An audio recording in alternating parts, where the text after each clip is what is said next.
미가서 5장 1절에서 4절까지만 같이 공부하겠습니다. 딸 군대여 너는 때를 모을지어다. 그들이 우리를 애워쌌으니 막대기로 이스라엘 재판자의 뺨을 치리로다. 베들레헴 에브라다야 너는 유다 족속 중에 작을지라도 이스라엘을 다스릴 자가 내게서 내게로 나올 것이라. 그의 근본은 상고의 태초이니라. 그러므로 임산한 여인이 해산하기까지 그들을 붙여두시겠고 그 후에는 그 형제 남은 자가 이스라엘 자손에게로 돌아오리니 그가 여호와의 능력과 그 하나님의 여호와의 이름의 위엄을 의지하고 서서 그 떼에게 먹여서 그들로 안전히 거하게 할 것이라. 이제 그가 창대하여 땅끝까지 미치리라. 아멘. 15절까지 보아야 하는데 본 중에 보기도 하고 1절에서 4절까지 모습 보았습니다. 오늘 이 말씀은 메시아에 대한 예언입니다. 구약 성경에서 메시아에 대한 예언을 하였고 그 예언대로 메시아가 오셨다는 것을 우리는 이미 알고 믿고 있습니다. 그래서 오늘 말씀에 보면 베들레헴 땅 에브라다에 이스라엘을 다스릴 자가 오신다라는 이 약속을 미가 선지자가 했습니다. 그리고 그가 오시면 적들을 물리치고 자기 백성을 구원하여 주시겠다고 약속하셨습니다. 그 예언대로 메시아가 베들레헴 땅에 오시지 않았습니까? 그런데 문제는 그 메시아가 왔는데도 이 성경의 계시를 받은 유대인들조차 그 메시아를 왜 믿지 아니했을까요? 이렇게 물어봐야 됩니다. 그렇잖아요. 구약에서 메시아가 오시리라 약속을 했고 그 메시아가 오셨는데도 믿지 아니하더라 이 말입니다. 왜 그럴까요? 그것은 사람들마다 다 자기들의 메시아상이 따로따로 있기 때문입니다. 여러분 사람 10사람 모아놓고 10사람에게 물어보면요 소원이 다 달라요. 그 소원이 다르다는 것은 어떤 신이 나타나서 당신에게 어떤 구원을 베풀어 줄까 물으면 10가지 다 다르단 말이죠. 그 다른 내용들마다 메시아가 하나씩 다 다르다고 보면 되겠죠. 그래서 이 메시아는 그런 메시아가 다 다르니까 이런 사람들이 모여서 가정을 만들면 그 가정의 메시아가 또 달라요. A라는 가정이 있고 B라는 가정이 있으면 A라는 가정이 절실하게 필요가 있을 거란 말이죠. 그럼 A라는 메시아가 다를 거고 B라는 메시아가 다를 거 아닙니까? 이들이 모여서 마을을 이룹니다. 그럼 마을도 여러 개가 생기겠죠. 그러니까 마을마다 달라요. 만약에 바닷가에 사는 마을 같으면 어떤 메시아를 원할까요? 고기잡이가 잘 되게 하는 메시아를 원할 거예요. 들판에 사는 마을 같으면요, 농사 잘 짓게 되는 메시아. 산에 사는 메시아 같으면요, 산삼 하나 발견하게 해주는 메시아. 뭐 그렇게 하면 되겠습니까? 그럼 이런 사람들이 더 크게 모여서 국가를 이룬단 말이죠. 그럼 국가마다 메시아가 다 다르지 않습니까? 사실 오늘 이 지구상에 수많은 나라들이 살고 있지만 그 나라들마다 전부 다 메시아상이 다 달라요. 그 나라들마다 메시아는 어떤 메시아겠습니까? 우리나라 보호하고 우리나라가 잘 되게 해주는 메시아. 전부 다 그런 메시아를 다 섬긴단 말이죠. 그래서 정말로 기독교 국가끼리, 그러면 기독교는 하나님을 섬긴다 할 때에 기독교 국가끼리 싸움 안 합니까? 싸움 하더라 이 말이죠. 왜 싸움합니까? 하나 아버지를 모시는데. 그러니까 A라는 나라, B라는 나라 함께 하나님을 믿는다 해도 그들의 메시아상이 나라마다 다 다르고 개인마다 다 다르다는 거 아닙니까? 자, 그러면 어떤 사람이 지금 가난하다 그러면 가난에서 탈피시켜주는 메시아, 병들었다면 병에서 고쳐주는 메시아 원할 거 아닙니까? 지금 남은 나라에 포로로 되어 있다면 포로에서 해방시켜주는 메시아를 원할 거란 말이죠. 자, 이러한 욕망들은 모든 인간에게 다 있습니다. 자, 이런 상태에서 이스라엘 백성들이 하나님의 계시의 말씀을 받습니다. 메시아가 오면 적을 물리치고 너희들을 구원하여서 목자가 되어서 너희들을 편안하게 이끌 것이다. 적들을 물리칠 것이다. 라는 이 약속의 말씀을 받았지만 역시나 자기들이 생각한 바로 메시아가 자기들 마음에 딱 맞는 메시아가 아니었다 이 말이죠. 그래서 배척하더라는 겁니다. 그럼 오늘 우리도 똑같다는 말이죠. 우리도 다 자기 나름대로 메시아상이 다 있단 말이에요. 메시아라는 말은 히브리 말이고 메시아를 헬라 말로 고치면 그리스도입니다. 그리스도. 기름 부음 받은 자, 구원자라는 뜻이죠. 그러면 이 메시아, 즉 똑같은 말 그리스도인데 오늘 우리의 메시아, 우리의 그리스도는 어떤 메시아냐 이 말이죠. 내 마음속에 평소에 이런 하나님이면 좋겠다, 이런 구원자이면 좋겠다라는 상상의 메시아상을 가지고 있을 때에 그것과 비슷하게 누가 말해주면 좋다 이 말이에요. 교회를 갔는데 내가 평소에 이렇게 구원받고 싶습니다 했을 때 목사가 딱 이야기해 줄 때 자기가 평소에 생각한 그런 메시아 상황 딱 맞단 말이죠. 아이고 목사님 은혜 받았습니다. 이래 나오는 거예요. 근데 평소에 내가 메시아, 내가 구원이라고 생각했던 그런 구원을 이야기 안 하고 영 엉뚱한 이야기를 하면요. 기분 나쁘고 안 들으려 하고 이런단 말이죠. 이 이스라엘 백성들이 꼭 그런 모습이었어요. 하나님께서 메시아를 보내주시겠다라고 했을 때에 야, 메시아가 오기만 하면 이제 적들은 다 물리치고 우리나라는 온 세계에서 뛰어난 나라가 되고 세상에서 영광스러운 나라가 될 줄로 그렇게 믿었어요. 물론 구약 성경을 문자적으로 볼 때 그런 부분이 굉장히 많이 있습니다. 그래서 구약 성경을 이스라엘 백성에 주었을 때 이스라엘 백성이 그 성경을 바꿔서 장님이고 소경이어서 봐도 보지 못하고 듣지도 듣지 못했다는 거죠. 그래서 성령이 임하지 아니하면요. 지금도 유대인들 예수님을 믿지 않는 유대인들은 지금도 뭘 기다리고 있습니까? 메시아를 기다리고 있어요. 예수님은 뭘로 보겠습니까? 유대인이긴 하지만 순전히 이단으로 보는 거예요. 그래서 유대인들은 지금 예수님을 사생자, 이단자로 보지 메시아로 안 본다 이 말이죠. 자, 그러면 오늘 이 성경 말씀에서는 이 예언된 대로 메시아가 오셨다는 것을 증거하고 있습니다. 5장 1절부터 봅시다. 딸 군대에 너는 때를 모을지어다. 그들 우리를 애워사서니 막대기로 이스라엘 재판자의 뺨을 치리로다. 이 말씀을 4장 13절과 이렇게 같이 대부분 붙이고 있습니다. 그러면 이 딸 군대에 너는 때를 모을지어다. 우리를 애워사서니 적들이 우리를 애워사서니 막대기로 이스라엘의 재판자의 뺨을 치리로다.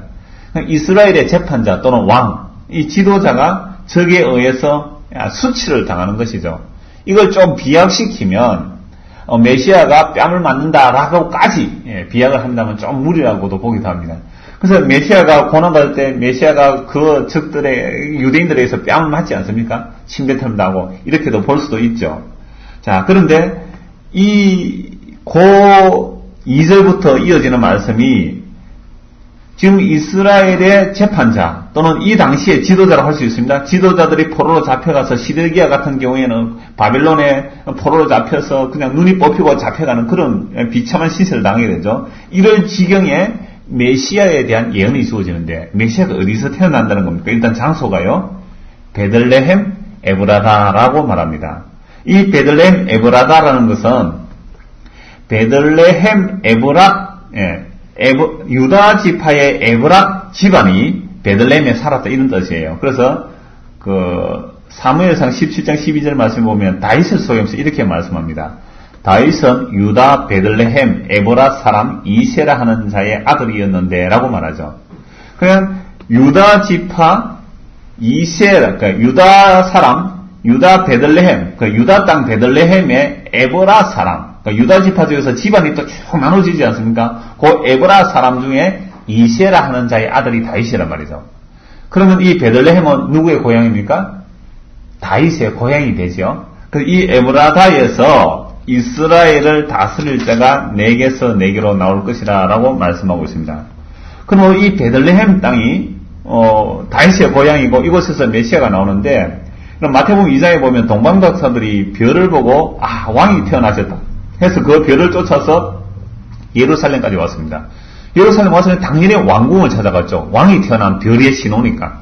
그래서 왕궁에 들어가서 유대인의 왕으로 태어나신 이가 어디 있습니까? 만약 그때 헤롯이 아이가 만약에 나왔다 그러면 그 헤롯의 아이가 왕이라고 아마 경배했을 거예요. 근데 헤롯은 뭐 나이 많았고 이제 아이도 없는데 갑자기 그 얘기를 듣네. 온 성이 소동이 일어납니다. 그럼 반역자가 일어났다는 말이거든요. 헤롯이 지금 왕으로 있는데. 그랬을 때에 헤롯이 대제사장들과 서기관들을 불러서 묻습니다. 유대인의 메시아가, 유대인의 왕이 어디서 태어날 것인가? 그럼 대제사장은 서기관들, 성경 박사입니다. 구약 성경 박사예요. 당장 딱 말하죠. 예, 베들레헴 땅에서 태어납니다. 그게 바로 미가서 5장 2절 말씀을 그대로 인용하면서 미가 선지자에 의하면 베들레헴 땅에서 메시아가 태어납니다. 그래서 동방박사가 일단 성으로 나가고 나서 당신들이 메시아를 찾으면 헤롯이 뭐라면 나에게도 알려주세요. 그럼 나도 가서 경배하겠습니다. 사실은 뭐 하려고요? 죽여버리려고. 그래서 그 동방박사들이 메시아를 만나고 경배하고 돌아갈 때 천사들이 헤롯 궁에 가지 말라 그러죠. 멀리 돌아서 가라. 가버리고 났을 때에 이 헤롯 왕이 2살 이하의 그 예루살렘 베들레헴에 있는 아이를 다 죽이지 않습니까? 자, 이처럼 베들레헴을 정확하게 알고 있어요. 대제사장들과 서기관들도. 근데 그 베들레헴에서 태어났는데 왜 그렇게 예수님에 대해서 오해가 더 많았느냐 하면, 자라기는 또 어디서 자라셨습니까? 나사렛에서 자랐거든요. 저 갈릴리 근방의 저 시골 나사렛 자라니까 어떻게 메시아가 나사렛에서 올 수 있느냐 이렇게 해서 믿지도 않았습니다. 그러나 태어나기는 예수님이 분명히 베들레헴에서 나신 것이죠. 자, 그래서 베들레헴에서 이스라엘을 다스리시는 자가 나오는데 그 근본이 태초에 상고예라고 말합니다. 그럼 베들레헴 다윗의 고향에서 다윗의 후손으로 오셔야 되는데 오히려 그 근원은 상고예, 태초에 아예 영원전으로 올라가 버립니다. 창세전에 영원전으로 연결되어 버리는 거죠. 그래서 마태복음 22장에 보면 바리새인들이 모였을 때 예수님께서 그들에게 이렇게 물으십니다. 너희는 그리스도, 즉 메시아에 대해서 어떻게 생각하느냐, 누구 자손이냐 예수님이 물으시죠, 유대인들에게. 그러니까 유대인들은 성경 박사들이죠. 구약 성경은 완전히 박사들이죠. 뭐 다 외울 정도입니다. 그러니까 딱 뭐라고 말합니까? 예, 다윗의 후손으로 옵니다 라고 대답을 하죠. 그때 예수님이 이렇게 말씀합니다. 그러면 다윗이 성령에 감동하여 어찌 그리스도를 주라 칭하여 말하되 주께서 내 주께 이르시되 내가 내 원수를 내 발 아래 둘 때까지 내 우편에 앉아서라 하였었도다 하였느냐. 다윗이 성령의 감동으로 주께서 내 주에게 말씀하시기를. 그러나 그리스도를 다윗은 이미 뭐라고 그랬어요? 성령의 감동이 돼가지고 나의 주님이라고 고백했단 말이죠. 그러니까 어떻게 다윗이 그리스도로 주로 칭하였는데 어찌 그의 자손이 되겠느냐 하시니 한 말도 능히 대답하는 자가 없고 그날부터 감히 그에게 묻는 자도 없더라. 그럼 예수님은 다윗의 후손으로 온 게 아니고 뭡니까? 육신으로 다윗의 후손으로 오셨지만 이미 다윗 이전에 태초에 상고전에 있었다 이 말이죠. 심지어 예수님께서는 나는 아브라함보다 먼저 있었다고 말씀하죠. 아브라함이 나의 때에 볼 것을 보고서 기뻐했다라고 말씀합니다. 자, 그러므로 메시아가 오셨다는 것은 갑자기 이 역사 속에서 베들레헴에서 오셨구나, 다윗의 후손으로 오셨구나 하는 곳에서 갑자기 붕 날아서 어디로 가버립니까? 상고의 태초로 올라가 버리는 거죠. 우리는 메시아 사상이 어떻습니까? 이 베들레헴 땅에 와서 예루살렘을 어떻게 잘 구원할까 이렇게 생각하고 있는데 오히려 진짜 메시아는 구약성에서 전도하기를 상고의 태초에 영원전부터 이렇게 되어버리는 거죠. 오늘 우리도 똑같습니다. 예수를 믿으면 우리의 구원자가 됩니다. 그럼 우리는 기껏 생각하는 게 뭐밖에 생각 못합니까? 지금 살고 있는 이 현실 속에서 내 필요가 가장 필요한 게 뭡니까? 오늘 이 밤에 우리가 이렇게 예배로 오는데 가장 필요한 게 뭐냐고 물어보는 거죠. 그러면 우리는 상고의 태초 이런 거 생각합니까 안 합니까? 눈에 보이는 하나님께서 어떤 계획을 가지고 계시고 영원하시는 하나님 아버지와 그 아들 간에 어떤 언약을 가지고 계시고 계획을 가지고 계신데 그 생각 없어요. 오늘 당신에게 필요한 게 뭡니까? 우리 애가 지금 공부하고 있는데 공부 잘했으면 좋겠습니다. 시험 준비하고 있는데 그 회사 지금 참 어려운 요새 공무원 시험 치면 뭐 수백 대 1이잖아요. 공무원 그 국어 공무원이라도 합격하면 좋겠습니다. 이게 당장 발등에 떨어진 소원이지 태초에 상고해가보면 붕 떠버린 느낌이죠. 이게 이스라엘 백성들도 똑같았습니다. 자기들이 땅에서 발 딛고 살면서 지금 적들이 쳐들어서 포로 생활에서 고단한데 이 포로에서 해방시켜주고 우리를 평안케 해주는 그런 메시아를 원하지 영원전부터 창세전에 예정된 하나님의 뜻과 계획 이런 것은 자기들에게 직접 현실적으로 뭔가 이게 와닿으면 좋겠지만 공주에 붕 떠버렸을 때는 좋아하지 않는다 이 말입니다. 그래서 오늘 저와 여러분이 예수님을 믿는다고 하면서 이 구약성경을 통하여 예언된 메시아가 2000년 전에 예루살렘에 오셨을 때에 그들이 왜 배척했는가 보자는 겁니다. 그래서 그런 메시아가 2000년 전 이 땅에 오셨을 때에 그 유대인들이 어떻게 대접했습니까? 처음에는 따라갔어요. 뭔가 떡을 주고 병을 고쳐주니까 우리를 구원할 메시아가 아닐까 하고 따라갔는데 따라가면 갈수록 의심스러워요. 왜 의심스럽습니까? 로마를 물리치고 세력을 규합해서 더 큰 힘을 만들고 무기를 모으고 적을 물리쳐야 될 텐데 그래서 가룟 유다가 따라다니다 도저히 안 될 것 같으니까 어떻게 합니까? 팔아넘기잖아요.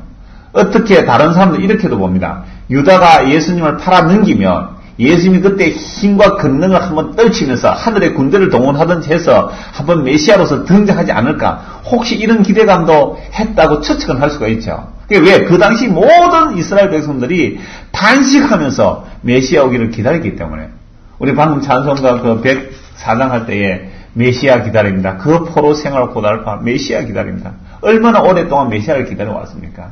기다리고 또 기다려왔는데, 그래서요, 세례요한이 세례를 베풀 때 사람들이 세례요한에게 가서 뭐라고 그랬습니까? 저분이 혹시 우리가 기다리는 그분이 아닐까? 메시아가 아닐까? 이랬단 말이죠. 그래서 좀 이상한 짓만 하고 사람들 좀 뭐가 우우 다니면요, 독립운동하고 한다 하면서 좀 깡패처럼, 또 뭐 이렇게 때로는 도둑의 무리가 되어도 자기가 메시아라고 나서는 자들이 한둘이 아니었습니다. 그 예수님 계실 때에 수많은 메시아들이 나타났거든요. 그 예수님께서 또 말씀하셨죠. 그리스도가 여기 있다, 저기 있다 하도 너희는 믿지 말라, 나가지 말라. 예수님 돌아가시고 난 이후에, 성천하고 나신 이후에도 계속해서 이스라엘은 메시아가 거듭 나왔습니다. 또 우리나라에서 내가 재림 예수다 하는 사람들처럼 그렇게 나왔더라 이 말이죠. 그들을 따라가면 뭔가 현실적인 것을 준다고 약속하기 때문에 그렇습니다. 자, 5장 3절을 다시 봅시다. 그러므로 임산한 여인이 해산하기까지 그들을 붙여두시겠고 그 후에는 그 형제 남은 자가 이스라엘 자손에게로 돌아오리니. 자, 메시아가 오는데 임신한 여인이 해산하기까지, 즉 아직도 고생 중에 이스라엘 백성들이 포로에 붙잡혀 있을 것이다. 그 후에 그 남은 형제들이 이스라엘에게 돌아오리라 말씀하고 있습니다. 이것은 이사야 선지자도 그렇게 말씀했죠.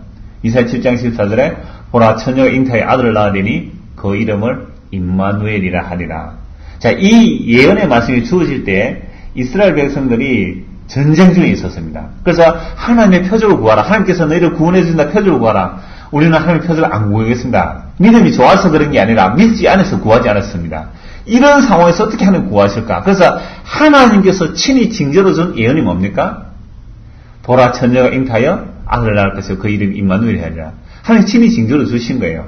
자, 이 약속을 따라 여인의 후손으로 메시아가 오시죠.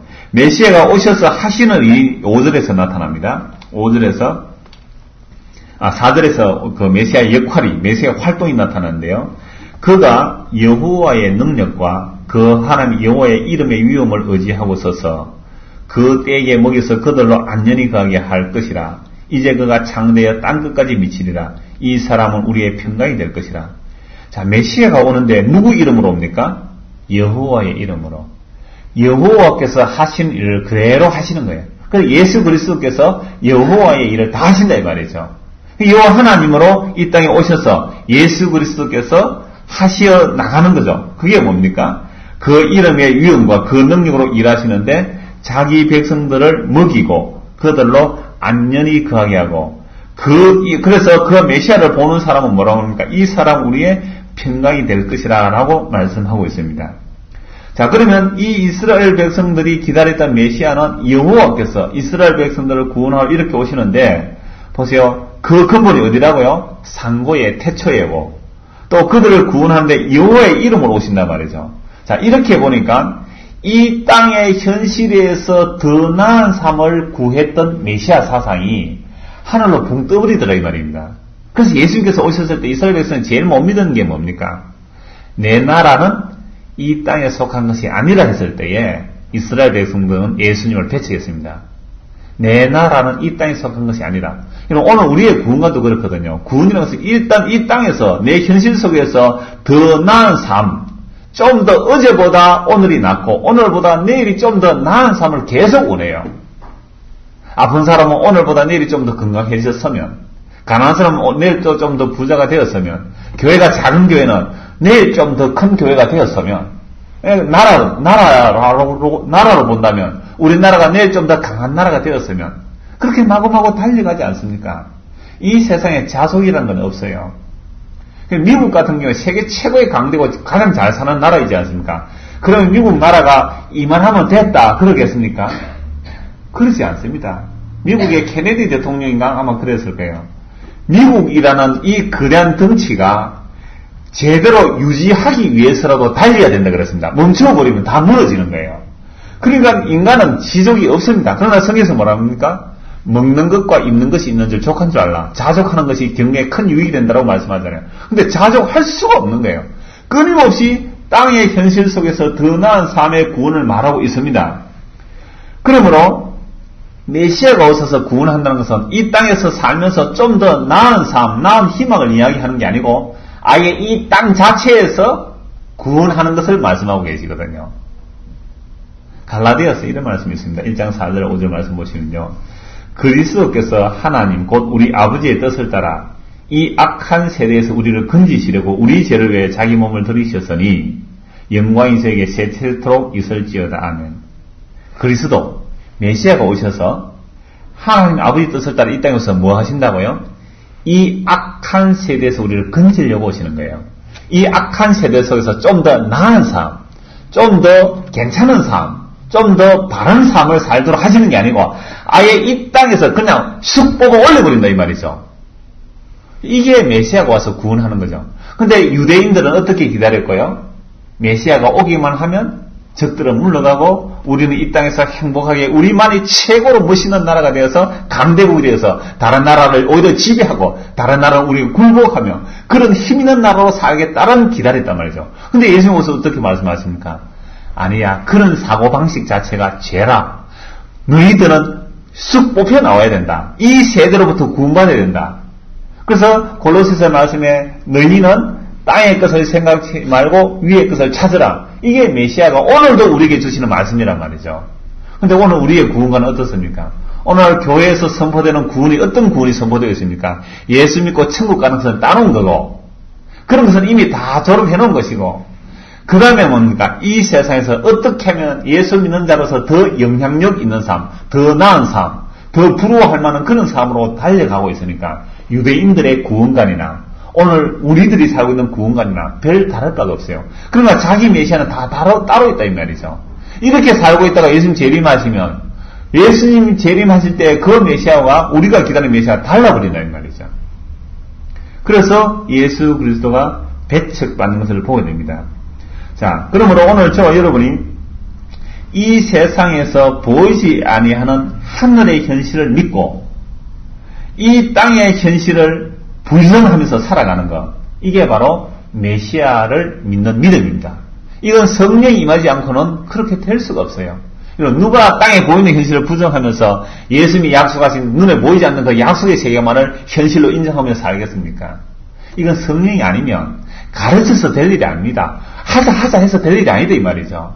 그래서 성령이 임하게 되어야 아하, 이 세상에 있는 것이 참 헛되구나. 그 전도서 말씀이 술술 이해가 되는 거예요. 그 솔로몬의 그 영광 중에서 누려받은 모든 그 영광들을 한마디로 뭐라고 말합니까? 헛되고 모든 것이 헛되다. 모든 것이 다 바람을 잡는 것 같다. 그리고 진짜로 중요한 것은 여호와 하나님을 경외하는 것이 중요하다고 이 전도서를 끝내지 않습니까? 자, 그러므로 오늘 저와 여러분이 메시아를 기다린다고 할 때 이 메시아가 어떤 메시아인가를 계속해서 유념해서 보아야 된다. 자칫하면 꼭 유대인들이 기다리는 메시아처럼 기다릴 수요. 또 유대인들이 그럴 수 있을 만큼 성경도 그렇게 보입니다. 문자로 보면 그렇게 보인단 말이죠. 6절을 봅시다. 5절부터 봅시다. 5절 중반에요.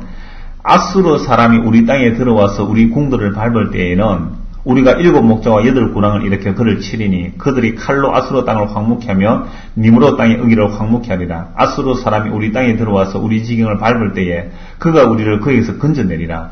분명히 아수르가 쳐들어오고 니므롯 땅은 나중에 바벨론 영토가 되는데 바벨론이나 아수르가 쳐들어왔을 때에 그가 와서 우리를 건져내리라. 그렇게 되었죠. 아수르의 포로잡, 바벨론 포로잡 나중에 포로에서 돌아오기도 했습니다. 그러나 또 망하잖아요.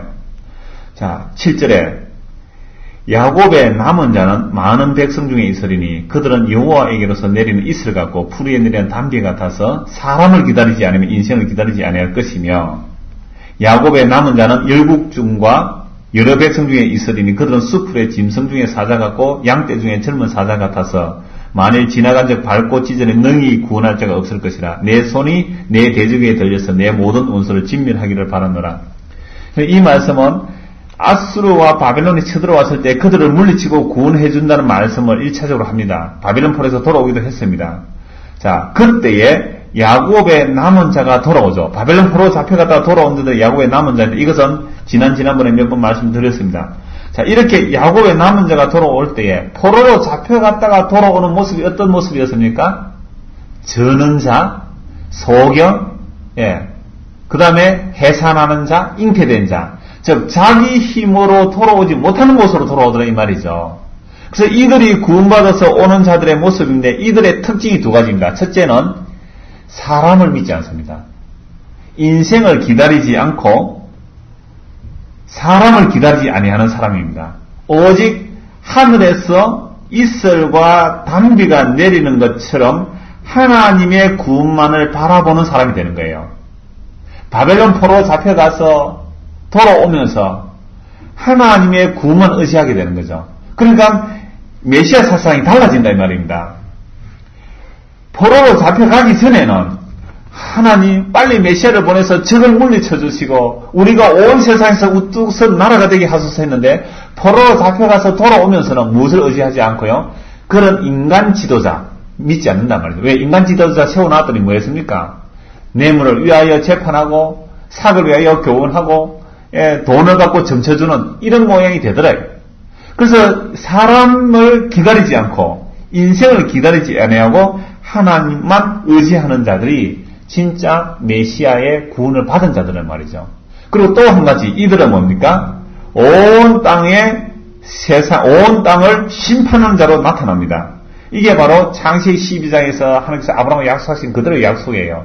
아브라함을 축복하는 자는 하나님께서 복을 주시고 아브라함을 저주하는 자는 하나님께서 저주하신다는 약속의 말씀처럼 이스라엘의 남은 자를 축복하는 자는 하나님께서 복을 주시고 저주하는 자는 하나님께서 저주하시는데 이 이스라엘의 남은 자 결국 최종 아브라함의 씨로 오신 분은 예수 그리스도란 말이죠. 그래서 예수 그리스도를 축복하는 자는 하나님께서 복을 주시는 거죠. 예수 그리스도를 저주하는 자는 하나님께서 저주를 하신다는 겁니다.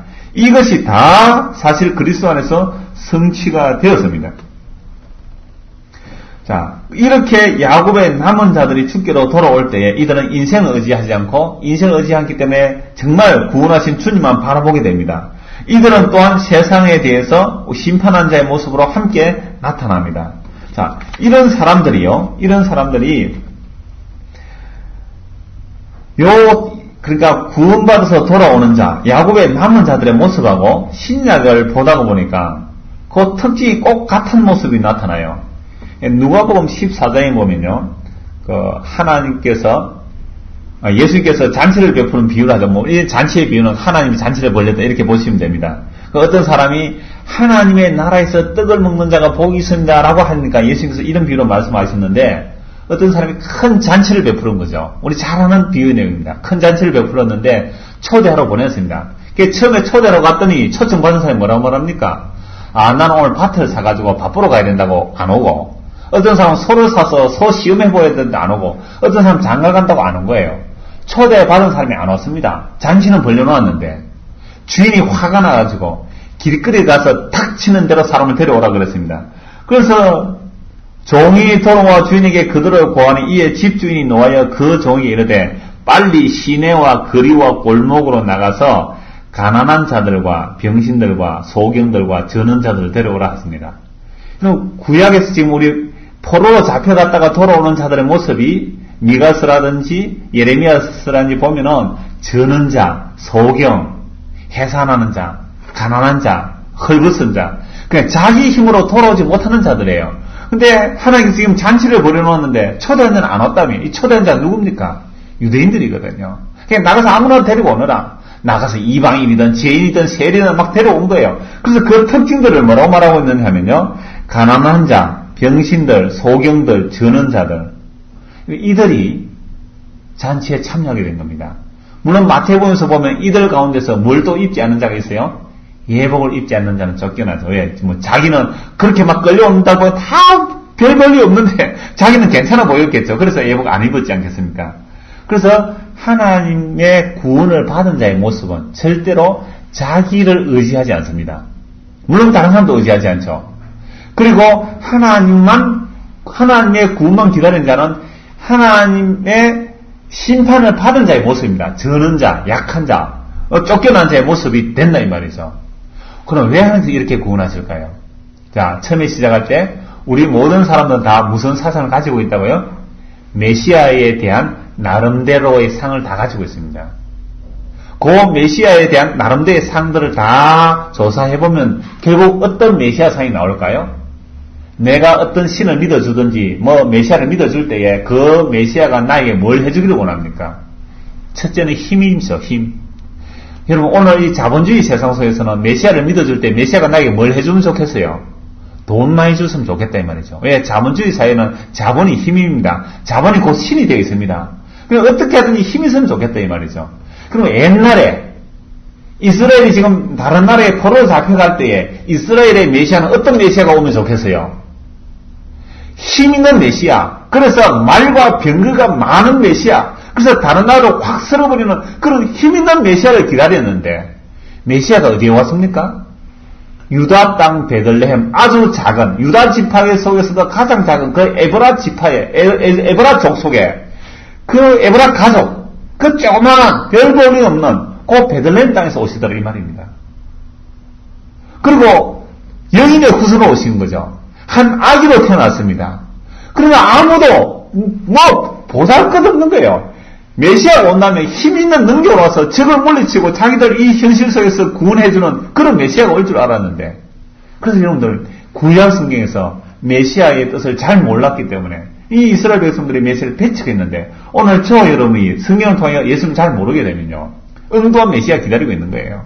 예수님 재림하신다 그러는데 우리는 다른 메시아 다른 동네 찾고 있다 이 말이죠. 그래서 이 메시아가 오셔서 구원한 자들은 두 가지죠. 자기를 의지하지 않습니다. 이게 자기를 부인하는 거예요. 인생을 의지 않고 사람을 기다리지 않는다면 인생 안에는 자기도 포함되어야 되잖아. 사람을 믿지 않고 사람을 기다리지 않습니다. 누구만 기다리고요? 하나님의 은혜만 기다립니다. 이슬과 비가 내리듯이 하나님의 은혜만 기다려요. 이게 구원받은 자의 특징이에요. 이런 사람들은 더 이상 무엇을 의지하지 않을까요? 세상의 힘, 권세, 능력, 눈에 보이는 힘을 의지하지 않습니다. 왜요? 메시아가 오시면 또 하시는 일이 있는데 그게 10절에서 15절 말씀입니다. 그 말씀을 보면요, 메시아가 오셔서 하시는 일이 뭔가를 쭉 나타내고 있습니다. 여호와께서 가라사대 그 날에 이르러는 내가 너의 말을 너의 중에서 멸절하며 너의 병거를 회파하며 너의 땅의 성읍들을 멸하며 너의 모든 견고한 성을 무너뜨릴 것이며 내가 또 복수를 너의 손에서 끊으리니 내게 다시는 점장이가 없게 될 것이며 내가 너의 새긴 우상과 주상을 너희 중에서 멸절하리니 내가 내 손으로 만든 것을 다시는 섬기지 아니하리라. 내가 또 너희 아세라 목상을 너희 중에서 빼어버리고 너희 성읍들을 멸할 것이며 내가 또 진노와 분한으로 청종치 아니한 나라에 갚으리라 하셨느냐. 메시아가 오셔서 하신 일이 뭐라고요? 말을 없애버리겠다는 겁니다. 병거를 없애버리겠다는 거예요. 말과 병거는 옛날 시대에 그게 힘이지 않습니까? 무기지 않습니까? 오늘날 말하면 돈이란 말이죠. 말과 병거 구입해라 보십시오. 애국에서 병거 수입해야 되고 말 수입해야 되는데 얼마나 돈이 많이 듭니까? 그러니까 오늘 이 시대는 돈이에요. 하면서 오셔서 뭘 없애버리겠다고요? 돈을 없애버리겠다는 말과 같은 말입니다. 그럼 돈을 의지했던 사람들은 망하는 거죠, 그죠? 그래서 하나님께서 말과 병거를 없애버리고 그런 말과 병거를 의지하는 것이 사실 우상숭배죠. 그래서 모든 우상들을 하나님께서 다 무너뜨리고 다 부숴 전쟁이 다 쫓아내버리겠다는 겁니다. 그렇게 될 때에 13절에 보시면요, 끝에 네가 네 손으로 만든 것을 다시는 숨기지 아니하리라. 그래서 구원받은 자는요, 내 손으로 뭔가 쭈물락거리가 만들어낸 것을 의지하지 않습니다.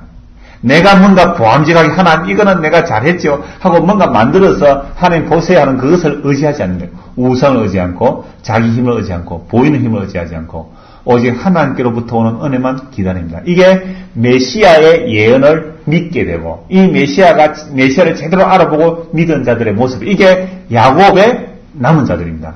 야곱의 남은 자들은 어떤 모습이었어요? 저는 자여 소경이여 힘없는 자들이었습니다. 자기를 자랑할 것이 없는 자들이었습니다. 오늘 이 시대에도 예수님을 믿는 자들은 세상의 말과 병거를 부러워하지 않습니다. 세상에 능력을 주는 자를 그리워하지 않는단 말이죠. 그래서 이 메시아를 진짜 제대로 된 메시아, 십자가에 달린 예수 그리스도, 그분이 우리의 메시아를 믿는 자는요, 나는 예수님의 십자가로 만족합니다. 이렇게 나오는 거예요. 왜요? 십자가에서 예수님 뭐라고 말씀하셨습니까? 다 이루어다 했거든요. 더 이상 이루어낼 게 없는 겁니다. 그래서 우리가 예수 그리스도 안에서 다 이루었다는 약속의 말씀을 믿는 사람은 세상에 그 어떤 것도 부러울 게 없어요. 하나도 안 부러운 거예요. 이게 주께서 주의 은혜가 임했고 예수님을 믿는 자의 모습, 그리고 구원받은 자의 모습, 이런 모습으로 나타난 겁니다. 오히려 세상 사람들이 영광이니 아름다우니 힘이니 할 때 그런 사람들 보면 불쌍한 거죠. 아직도 예수 그리스도께서 완성한 그 약속의 세계를 모르니까 예수님의 십자가로 다 이루었다는 그 약속의 세를 모르니까 뭔가 자기가 한번 만들어 보려고 손으로 주물럭거리며 만들고 있더라 이 말입니다. 근데 여기서 여러분 해방되어 보십시오. 얼마나 큰 자유가 오는지 몰라요. 그래서 구원받은 자는요 이런 고백이 나옵니다. 주님, 나 지금 죽어도 이한이 없습니다. 나 지금 죽어도 괜찮습니다. 그럴 뿐만 아니라 바울 사도는 뭐라 말합니까? 주여, 나는 빨리 이 육신을 벗기를 원합니다. 내가 지금 사는 것은 내 몸 안에 사는 것은 주님과 완전히 같이 사는 거 아니니까 주의 영화 성교 사는지만 내가 주님의 얼굴을 보기를 원합니다. 그래서 빨리 내 죽기를 소원합니다. 심지어 이렇게까지 고백하잖아요. 그래 주님과 함께 거하기를 소원하는 것, 이게 메시아를 만난 자들의 고백입니다. 그럼 오늘 저와 여러분 안에 이 고백이 있습니까? 정말 살기 귀찮아서만 말 예수님 오시면 좋겠다 이게 아니고 정말 신부로서 신랑을 기다리는 그 설레임, 가슴 설레임으로 주님 어서 오시옵소서, 내가 메시아를 기다립니다. 이 믿음이 우리들에게 늘 일어나기를 정말 소원합니다. 기도하겠습니다. 하나님 아버지, 이스라엘 백성들이 그렇게 메시아를 기다렸지만 자기들의 메시아상과 달랐기에 예수님을 십자가에 못 박아버렸습니다. 그러나 오늘날 이 시대에 주의 성령이 임하게 되고 예수 그리스도, 십자가에 못 박힌 예수 그리스도, 우리의 주와 그리스도 고백하게 된 자들은 십자가에서 다 이루셨다는 예수님 때문에 더 이상 세상에 대한 욕망이 아니라 예수 그리스도 만족하며 살게 되겠사오니 이 은혜들이 우리에게 있어서 예수님만으로 나는 만족합니다. 예수님만으로 족합니다. 이 고백들이 우리에게서 나올 수 있도록 은혜를 베풀어 주옵소서. 예수님 이름으로 기도드리옵나이다. 아멘.